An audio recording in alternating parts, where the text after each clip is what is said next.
गोड़ लगै छी सब गोटे के। हम छी कल्पना झा। आइ हम अपने लोकनिक बीच एकटा गीत सुनबऽ जा रहल छी। जखन रामचंद्र जी जनकपुर से अयोध्या जाय लगलखिन बियाहक बाद, तऽ सखी सब की कहि कऽ हुनका रोकऽ चाहै छथिन, एहि विषय पर ई गीत अछि। एखने लिखलहुँ हैं। आशा करैत छी जे अपने लोकनि के गीत नीक लागत। जँ नीक लागै तऽ आशीर्वाद जरूर देब और ज़्यादा से ज़्यादा शेयर करब।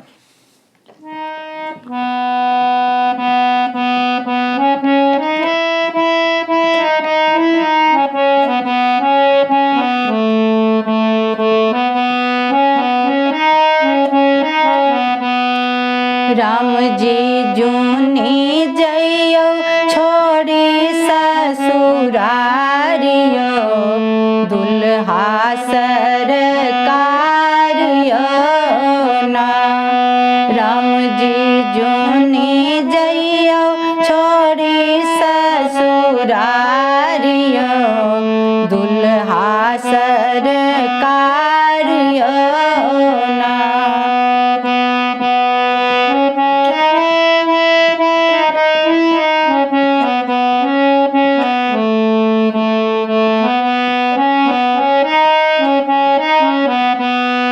नित उठ चरण पखारब, अहाँ के आरती उतारब। नित दिन चरण पखारब, अहाँ के आरती उतारब।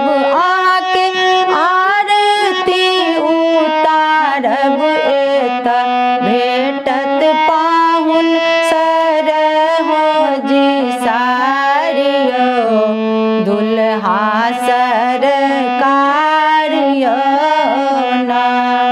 एतऽ भेटत पाहुन सरहोजी सारियो, दुल्हा सरकारियो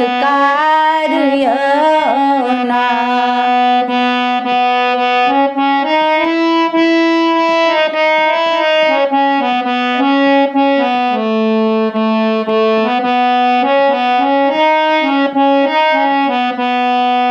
एतऽ रहब दिन थोड़, होयब कारी सा गोर। एतऽ रहब दिन थोड़, होयब कारी सा गोर। होयब कारी सा गोर। अहाँ जनक लली के सुंदर सुकुमार यो, दुल्हा सरकारियो ना। अहाँ जनक लली के सुंदर सुकुमार यो, दुल्हा सरकारियो ना।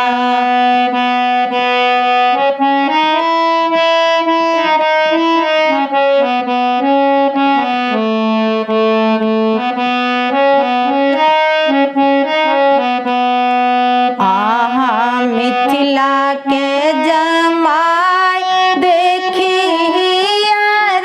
जुड़ाई। अहाँ मिथिला के जमाई, देखी जुड़ाई। देखी जुड़ाई। पाग दोपटा पहिरियो संभारियो, दुल्हा सरकारियो ना। पाग दोपटा पहिरियो संभारियो, दुल्हा सरकारियो ना। पाहुन